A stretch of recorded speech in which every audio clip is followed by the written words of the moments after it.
What's up, guys? We're going to be doing a review on the Invincible Iron Man figure from 1/12 Mezco. This was a LA Comic Con exclusive, and it was on their website for about like 20 minutes till it completely sold out. Box is really awesome. They always go out with their con exclusives and have really nice artwork. So yeah, let's get to it. With companies like this, figures always tend to come with instruction booklets. It's always good to look through these just to see how to set everything up. This shows basically how to put the batteries in for the light up feature, put the unibeam effect out, put the rocket effects into the gauntlets, into the boots, the missile effects, and also the faceplate removal. So here's the figure out of the box. Has a beautiful paint job, the matte black with some glossy accents all over, and a really nice shimmery gold all throughout the figure. This is the Marvel Now Iron Man suit that was from a few years back. They did a really good job on this one. The figure has diecast throughout. It has really good heft to it, and the diecast is distributed very well, I would say, because some figures, when they tend to put diecast all over different parts of the figure, it causes joints to be loose and just can't hold its weight and it's not stable. But this figure has really good balance. I could put him standing on one leg if I get it right, and it can hold. Granted, that's not as a crazy pose, but the fact that it has so much weight to it, and it could probably just hold its own weight just like that without any support, is pretty good. And the articulation is extremely smooth on it. All the joints are not too tight, not too loose. It's all pretty much what we've come to know from Mezco, from ball joint at the top that gets really good motion all the way through, can look all the way up, can bury his chin all the way down. Shoulders go about 90, bicep swivel 360, double jointed gets about 90, could be a little better there. Just a regular wrist joint that gets a bunch of motion. And the waist is kind of weak too, but I think that's just because of the light up feature. They couldn't go all out with it just to keep it from breaking. The thigh joints are really good. Thigh swivel comes pull down method, bring it out, bring the leg forward. Could maybe go up a little bit higher than that. Can go back just about that much. Leg is double jointed knee, goes all the way back, and oh yeah, also has a gauntlet swivel up here as well as the boot swivels down here.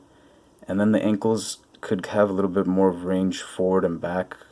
It's not too terribly far, but it's pretty good. And then even the bottom is sculpted out for the booster effects, which is pretty awesome. So before I show the accessories, the one thing that everyone was wondering about this figure, and they really didn't talk about it, even the promotional pictures they didn't have, was the whole faceplate thing, where everyone was wondering if this one was going to be glued on or not. The regular one has a removable faceplate that's magnetic and can stick to the top of the head. At first it might seem like it can't do it, but you just need to really push it until it comes out. The first time it was pretty tough, but yeah, the mask does come off, and the face is really well detailed. It's so realistic. They did an awesome job. And this is also magnetic, so it can rest on the top of the head just like that, which is pretty awesome.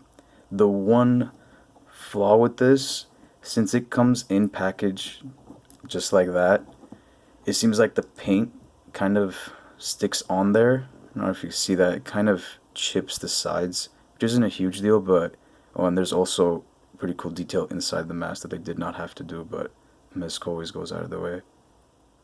It's really awesome. Yeah, just stick that back on, and we'll go over the accessories right now. So here's all the accessories.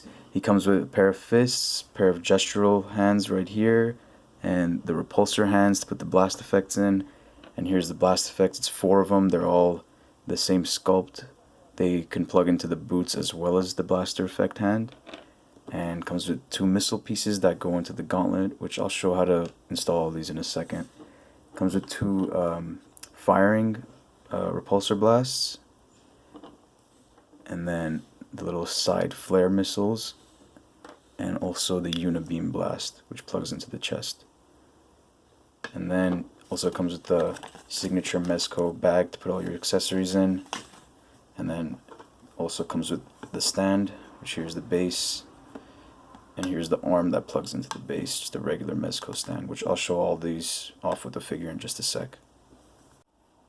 So here's the figure sporting almost all his accessories, looking just badass. It's really easy to install everything. Everything just ports on basically to where if you want to use any of the blast effects, just use the coinciding hands, and then just porting in like the flare effects, and just the missile goes right up at the gauntlet. And yeah, it just looks amazing. Really well done figure. So lastly, I want to show you guys the light up feature. Just on the back of the figure, you remove this piece, comes off really easily. There's a switch right here. Well, this is where you also install the batteries. You unscrew that, put the 2 batteries that it comes with the figure as well. You just turn that on, put the back piece back on, and boom. Really bright LED. It doesn't go through to the helmet. The helmet's red eyes is just painted on, but I honestly would take something like this over any sort of wiring that goes to the head, because then that would interfere with articulation, and this effect is good enough in my opinion. And then also you can take off this little arc reactor piece, just comes off right there, and install a unibeam. And just port that right on, come on. Oh, it's this way. There we go. And even with all these lights on, it looks pretty badass, and you can see the light shine really bright. But then, if you guys want to see without the lights on, it's still pretty awesome.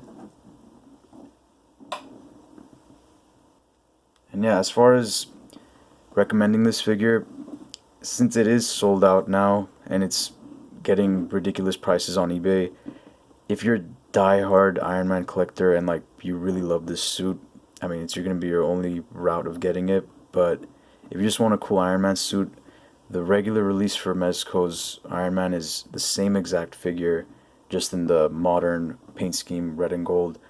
I would honestly hold out and just get that one, because it's literally the same figure, but this still is a really nice and very worthy piece. And yeah, I would definitely recommend it. And yeah, that's about it.